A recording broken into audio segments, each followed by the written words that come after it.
The exact second the bartender said, "You sure you want to do this?" I knew I was. I handed him the ring. Small, silver, a little scratch from the time she dropped it down the garbage disposal, trying to hide the receipt from a spa day I didn't know she had. "She'll be here in 12 minutes, I told him. With a guy in a navy coat and a jawline, he probably waxes. Kurt, that was the bartender's name, looked at me like I'd just told him I poisoned the olives. He didn't get it. No one did. But I'd rehearsed this moment for 4 months. I'd mapped it out like a heist. Her favorite bar. Same seat by the window. Same drink. Raspberry gin smash. 2 blackberries. No mint. I even knew which ear she'd flip her hair over when she started to flirt. I wasn't guessing. I had proof. I had data. You think I'm exaggerating? I had timestamps, screenshots, receipts, even a spreadsheet. I wasn't always like this. I used to be a trusting man. The kind of guy who believed in second chances and homemade soup and couples therapy. I even joined a book club with her once. We read the 5 love languages. Her love language turned out to be lying with confidence. And now here I was. At Franklin's, the bougie cocktail lounge she never invited me to. Even though she swore she only went once for Jessica's bachelorette thing. She lied. She always came here. Every Thursday. Like clockwork. But tonight I got here first. Tonight, I tipped the bartender $100 and left her wedding ring sitting under a coaster. Tonight, I prepaid for her favorite drink and told Kurt to serve it with the ring only when she sat down with him. This wasn't a meltdown. This was a presentation. And when she walked in, wearing the heels I bought her last Christmas, holding his hand, laughing like she hadn't crushed the last 7 years of my life into powder, I didn't stick around. I walked past them on the way out, slow and steady, pretending to check my phone. She didn't even look at me. Not then. But oh, she would. Once she saw what was waiting on that coaster. And trust me, the fallout was so much worse than I thought. Because I didn't just catch her cheating. I caught something bigger. Something she never meant for me, or anyone, to see. I didn't go home right away.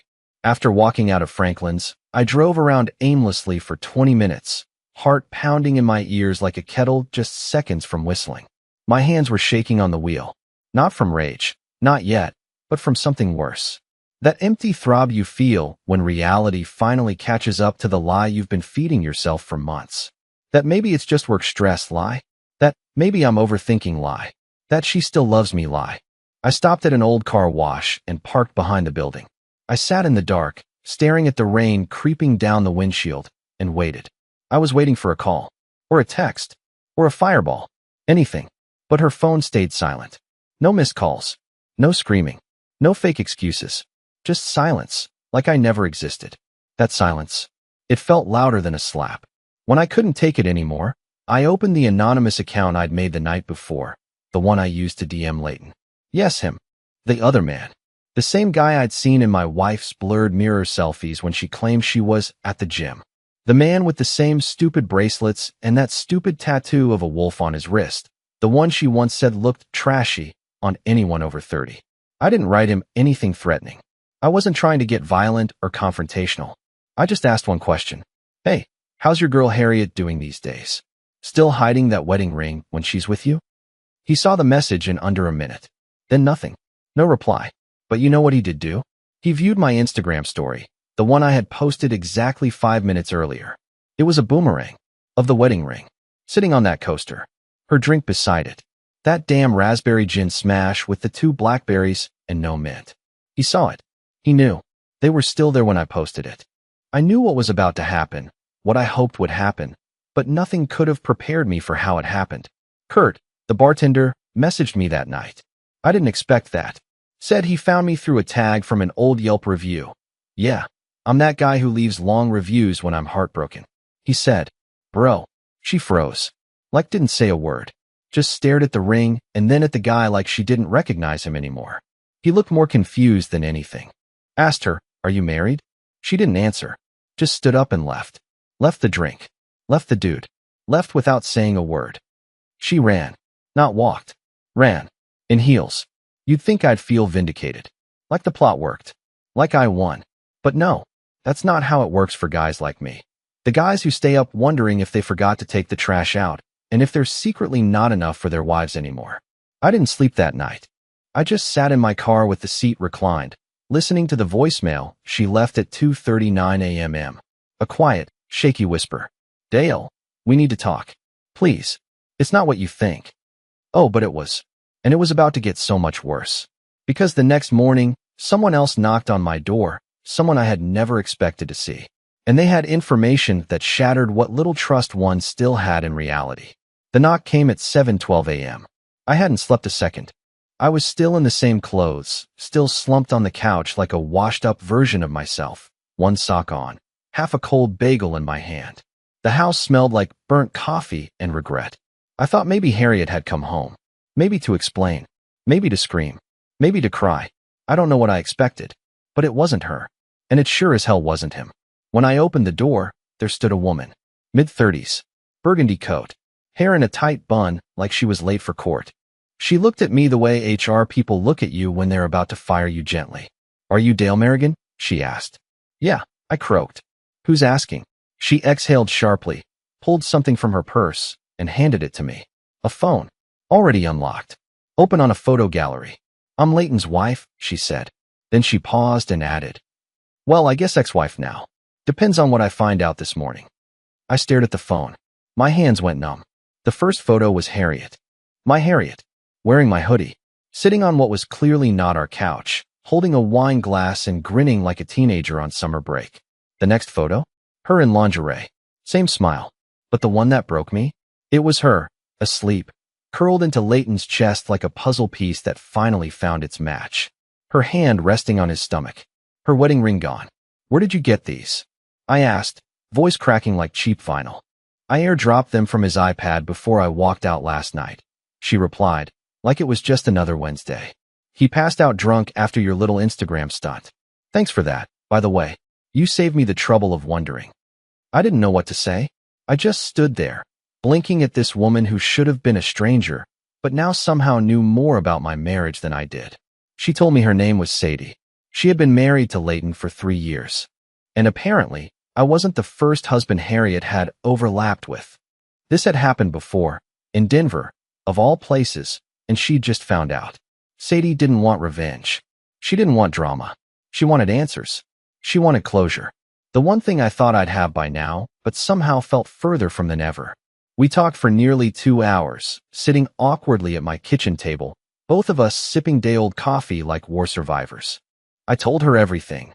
The ring, the bar, the drink, the voicemail. She told me everything. The late-night text she found. The second phone he kept hidden in the garage. The calendar entries marked with H.E., which I now realize stood for Harriet E. I laughed when I heard that. Actually laughed. Because the world had finally gone so far off its axis that laughter was the only thing I had left. Then Sadie dropped the bomb. She's not just seeing Leighton, she said flatly. There's another guy. A third. I saw the name Denny come up in her messages. Same language. Same photos. Different timeline. I felt my heart drop to my stomach. My brain couldn't even process that level of betrayal. I thought I was being replaced by one man. Turns out, I was a spare tire in a warehouse full of new wheels. My hands trembled as I reached for my phone. I played the voicemail again. Harriet's voice sounded distant now. Foreign. Dale, we need to talk. Please. It's not what you think. But it was. And then some. Sadie left shortly after, but not before handing me a USB stick. She said it had screenshots, recordings, and some backup data from Leighton's devices in case I ever needed proof.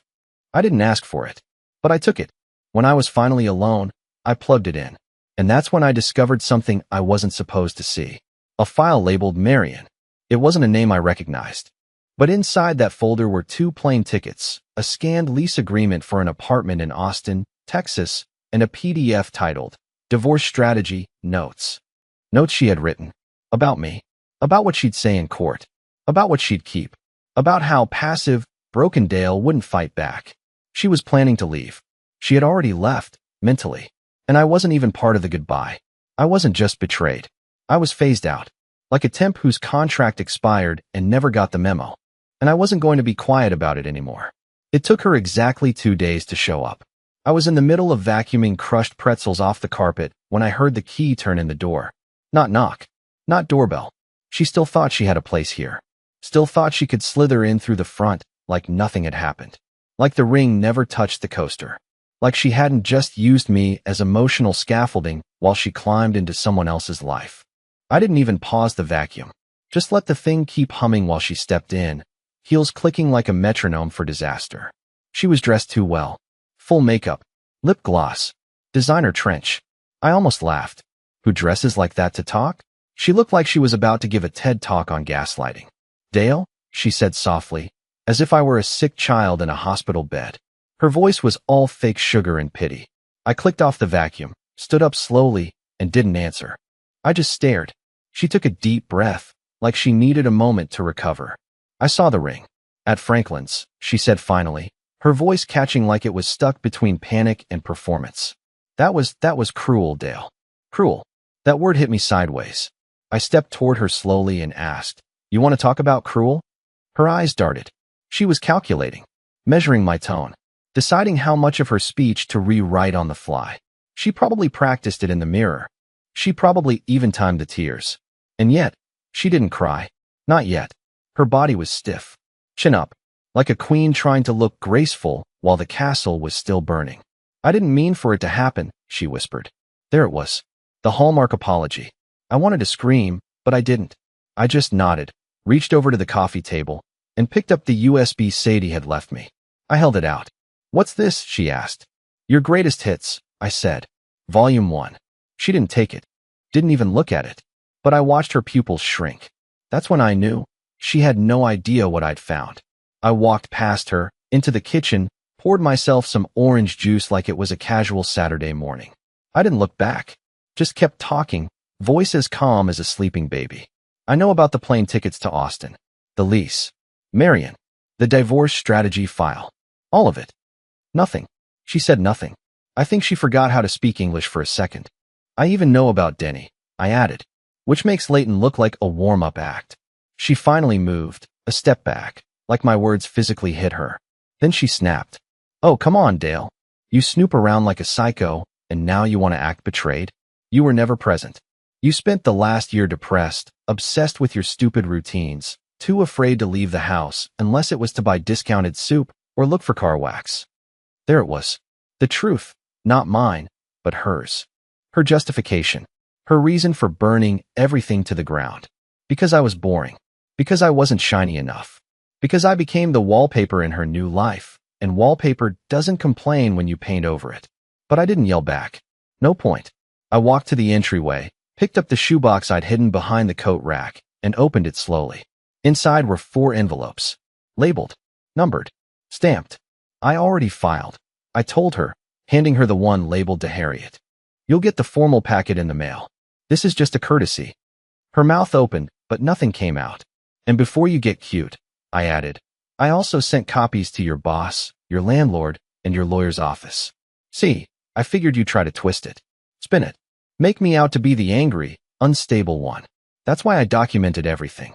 Timestamps, witnesses, even your own words. I wanted to make sure I wasn't crazy." That's when she cried. Finally. Not for me. Not for what she did. But for the moment, she realized she lost control of the story. "You're not even going to hear me out?" she sniffed, voice cracking as she sank into the nearest chair like she was the victim in all this.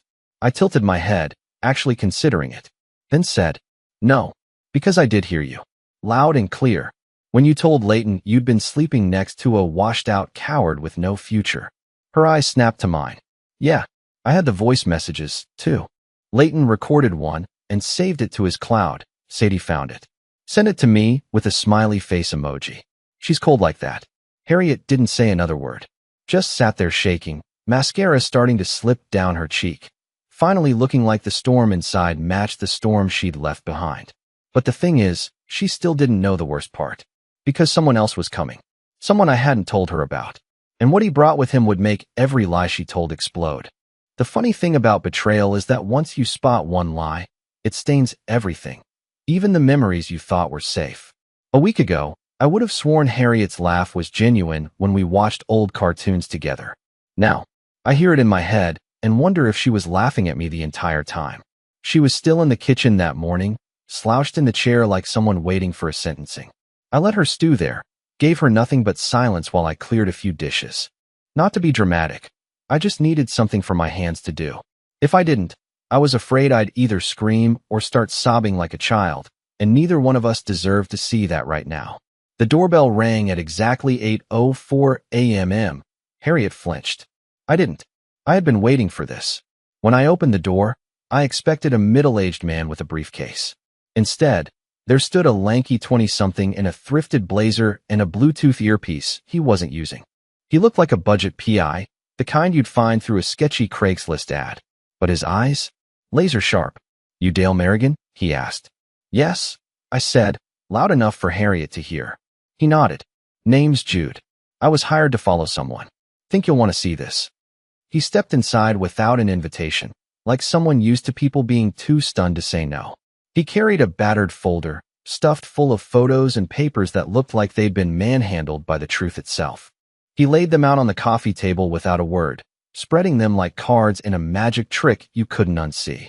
And then he dropped the final photo right on top, a printed screenshot of a bank transfer. $9,300. From a private account under Harriet's name. Destination? Marion Seton. I didn't even know what that meant yet. But Harriet did.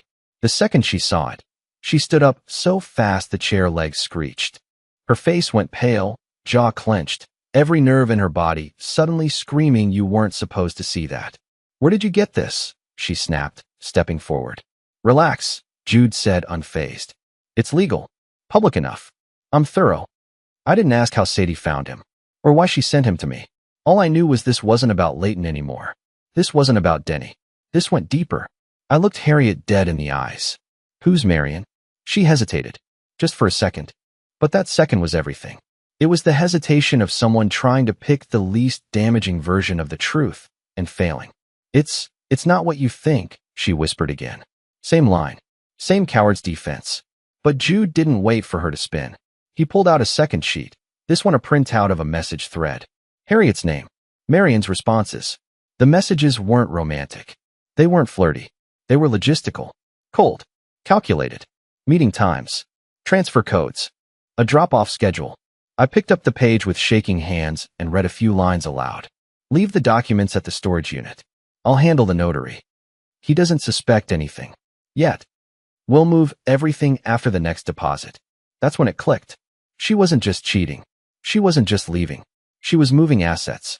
Documents. Probably accounts. Probably my name on things I hadn't seen in years. Life insurance policies, vehicle titles, maybe even my father's old land in Lincoln. She was laundering her escape in real time, making sure that when she disappeared for good, she'd do it with everything of value in our shared life. And I'd be left holding an empty bag and a broken heart. I didn't say a word. I didn't have to. Harriet stormed past Jude, grabbed her coat, and turned to me with a look I'll never forget. Not anger, not guilt, but hatred. Not because of what I'd done, but because I didn't stay quiet. "You think you're clever?" she spat. "Dragging strangers into this? Digging through my private life like some pathetic little bloodhound?" I smiled, for the first time in weeks. "No," I said. "I think I'm finally awake." She didn't respond. Just walked out and slammed the door hard enough to rattle the picture frames. Jude gathered his things, gave me a slight nod, and said, "She's gonna come back. People like her always do. When the money runs out, or the next guy ghosts. Be ready." I didn't reply. I just looked at the folder again, and at the name that kept echoing in my mind, Marion Seton. Who was she? I didn't know yet, but I had a feeling she wasn't just some accomplice. Something about those messages felt familial, which led me to a horrifying possibility, one I hadn't even considered before. What if Marion wasn't a lover? What if she was blood? I thought betrayal had a limit, a point where, once crossed, it just became noise, numb, empty, like background static on a broken TV. But no, I was wrong. There's always a deeper cut, always another locked box in the attic of lies. And in Harriet's case, the next box had a name etched on it, Marion Seton. After she left, I stared at that name for over an hour, written in cold ink on bank statements and message logs. I kept rereading the name until the letters stopped making sense. And then, something snapped in my memory, a blurry Christmas photo from 6 years ago. Harriet and I had only been dating a few months. She had brought me to a family gathering, one of only 2 she ever let me attend, and I remember a woman in the corner. A woman with cold eyes and a tighter grip on Harriet's shoulder than I found comfortable. I had asked, "Is that your aunt or something?" And Harriet replied, "She's nobody. Just a family friend." Turns out, she was more than somebody. I spent the next hour doing what I do best, spiraling with purpose. I searched public records, court filings, property ownership databases. Jude, the PI, had already given me a head start with the bank trails, but now I was playing detective with a vengeance. And after some digging, I found her. Marion Seaton, 62 years old. Registered address in South Carolina, just over the border. A name tied to 3 real estate holding companies. No husband. No kids on record. But one interesting detail. Her maiden name was Harriet Seaton. She wasn't a stranger. She was Harriet's mother. I sat there, shaking, staring at the monitor like it had just confessed to murder. Harriet had told me her parents were dead. Not estranged. Not distant. Dead. She'd even shown me a fake obituary once, when I asked why there were no photos of her family in our house. She claimed her mother passed from ovarian cancer when she was 23, and her dad had died when she was in high school. The story had holes, sure, but grief stories always do. I never questioned it. But now I knew the truth. Her mother was alive, well, and laundering money with her daughter under my nose. The deposits, I found, weren't just her planning a life without me. They were part of a scheme, a carefully orchestrated transfer of marital assets to her mother's shell corporations. My assets, property, savings, the land deed my father left me in his will, all wrapped into the same web of lies Harriet spun like it was a craft project. And she did it slowly, like poison in small doses. Bit by bit over the last 18 months. Auto payments changed. Accounts accidentally closed and reopened in her name. All under the radar of a trusting, half-sedated husband too busy trying to fix a crumbling marriage to see the termites eating through the foundation. Worse yet, I found emails, dozens, between Harriet and Marion, dating back 3 years. Most were financial, cold, but a few were deeply personal, and those are the ones that crushed me. He's weaker than I thought. Predictable. Too soft to fight. Once I'm out, I don't want any ties. He can keep the dogs. He's emotionally attached to them. Leverage if needed. Don't worry, I'm not sleeping with Denny anymore. Just Leighton now. Easier to manage one fool at a time. Those words didn't just hurt. They annihilated something inside me I didn't even know was still alive. She didn't just fall out of love. She didn't just cheat. She studied me like a target. She trained herself to mimic affection, to slip between roles like an actress too deep in her part. And all the while, her mother, this woman I'd been told was dead, was sitting in the background with a ledger and a calculator, helping her build an exit plan funded by my life. There's something uniquely horrifying about realizing your entire marriage was a con job. Like every "I love you," every Sunday pancake breakfast, every forehead kiss was just camouflage. I didn't cry. Not this time. I felt something colder, something sharper. And so I did something I never thought I would. I drove 2 hours south, straight to the address tied to Marion Seaton's main holding company. I didn't bring anything. No plan, no folder, no recording device. Just myself. And a copy of the land title Harriet had secretly moved into her name 2 months ago. The house was large, gated, painted in smug beige. I rang the bell, and when Marion opened the door, wearing a cashmere robe and sipping something from a champagne flute at 11 a.m., I didn't introduce myself. I just said, "You know who I am." She didn't flinch, didn't deny. She simply sighed, like I was a nuisance that had finally caught up with her, and replied, "Yes, Dale, I know exactly who you are, and I was hoping we wouldn't have to meet like this." There was no shock, no panic, just strategy, because the worst part? She already knew I knew, which meant this wasn't the end of the betrayal. It was only the midpoint.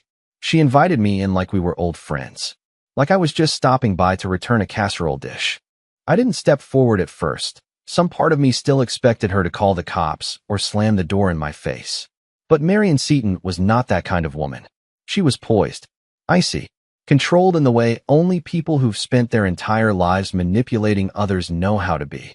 Her house was tastefully decorated, not overly luxurious, but clearly expensive, understated wealth. The kind that doesn't brag because it doesn't need to. I walked through the foyer slowly, like I was moving through a museum I wasn't supposed to be in. Every painting, Every candle, every carefully staged book on the coffee table felt like part of a set. We sat across from each other in her living room. She folded her hands, elbows rested gently on her knees. She stared at me like a headmistress deciding whether to expel a student.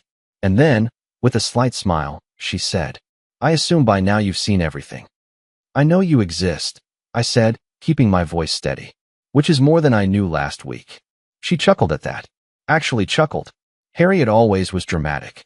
She insisted you'd crack under pressure if you ever found out. Looks like she underestimated you. I think she overestimated herself. Marian didn't flinch. She just leaned back and crossed her legs. "You're angry. I would be, too. But don't confuse anger with leverage, Dale. You're not here to make threats. I'm not here to negotiate, either. You will be." That's when she stood up, walked to a small cabinet, and pulled out a manila envelope. She placed it in front of me on the table, slid it across like a poker player going all in. "Inside is everything Harriet was supposed to take from you by the end of this month. Every asset transfer, every forged signature, every document she hasn't used yet. She was going to bleed you dry, Dale, and then disappear." "Why?" I asked. "What's the point? You don't even know me. Why destroy me?" She gave me a look then, not pity, not malice, just calm, unapologetic truth. "You were never the point. You were infrastructure, a bridge, a placeholder. Harriet has a pattern. You weren't the first. You won't be the last. But you were the safest. Quiet, stable, and, most importantly, documented. You made her look respectable on paper while we cleaned house behind the scenes." My stomach twisted. "You used me to move money. And legitimacy," she added. "The bank loves a married couple. Paper trails love dependability. You were a perfect smokescreen." I could barely hear her now over the blood rushing in my ears. My hands were clenched so tightly I hadn't noticed the pain in my palms until I felt my own nails breaking skin. "You think this is okay?" I said, voice shaking. "You think this is just business?" She looked at me with something close to boredom. "You're thinking with your heart. I'm thinking in terms of survival. Harriet and I came from nothing. You came from land. Inheritance. Stability. People like you never learn to look over your shoulder." "And what's your angle now?" I asked, glaring at the envelope. "Pity? A bribe? Damage control?" "A trade," she said. "That envelope contains everything you need to end this with your dignity and your credit score intact. You can press charges, but it'll get messy. Your name will be dragged through a financial scandal, and Harriet will spin it like you were unstable. It's what she does. Or," she paused, watching me like a cat watches a mouse realize it's cornered. "You signed the release forms. No criminal charges. No lawsuits. You keep the land. You keep your house. We vanish. No more drama. No more headlines. No more Harriet." I laughed, but there was no humor in it. "You think I'm going to let her disappear? After everything?" Marian's eyes narrowed slightly. "I think you don't want to lose more than you already have. This gives you a clean exit. A sympathetic one. She's already the villain. You get to be the survivor." It was quiet for a long time. The only sound was the antique clock ticking above the fireplace, steady, ruthless, counting down every second of the life I thought I had. "You know," I said finally, standing up and sliding the envelope back across the table toward her, "for someone who plays the long game, you really miscalculated one thing." Marian raised an eyebrow. "And what's that?" "I don't want to survive this. I want to burn it down. Every lie, every account, every dollar you siphoned." She opened her mouth to speak, but I cut her off. "I already gave copies to someone else. Everything Jude found. Every document Harriet signed. If I disappear, if anything gets lost, they go public. Full package. Names, transactions, faces. You want to vanish? Fine, but not without fire on your heels." Marian's face changed for the first time. Just a flicker. A crack in the porcelain. She didn't argue. She didn't threaten. She simply leaned back into her chair, crossed her arms, and smiled. "Well then, Mr. Merrigan," she said softly. "I suppose you've learned something after all." I didn't reply. I turned and walked out the door, leaving the envelope behind. Let her keep her paperwork. I had something better, the truth. And unlike Harriet, I wasn't planning to run. I had one more thing left to do. Something I should have done years ago. Because the final piece of this story wasn't about revenge. It was about freedom. 3 months later, I stood in the same bar, Franklin's, at the same table, near the same seat where Harriet once smiled at Leighton like I didn't exist. But this time, I wasn't hiding in the shadows. I wasn't watching her walk in with someone else. I wasn't planning a grand statement or leaving behind any rings. I was just having a drink. With friends. Laughing. Free. You see, something funny happened after I walked out of Marion's house that day. I didn't feel hate anymore. Not the kind that eats you alive. I felt something better, clarity. I realized I'd spent so much time trying to understand why Harriet did what she did, or how I could have prevented it, that I never stopped to ask the better question. What do I get to build now that they're gone? And the answer? Anything I want. After I left Marion, I didn't go to war. I didn't need to. I hired a forensic accountant, a real shark, and let the paper trail bleed on its own. I didn't have to lift a finger. The truth was already too big to bury. Harriet tried to fight back, of course. Tried to manipulate the narrative like she always had. She posted cryptic quotes on social media, painted herself as the misunderstood wife with a paranoid ex. She even filed a temporary injunction claiming I was harassing her through third parties. But she underestimated me, again, because this time I didn't break. I didn't post rage. I didn't spiral.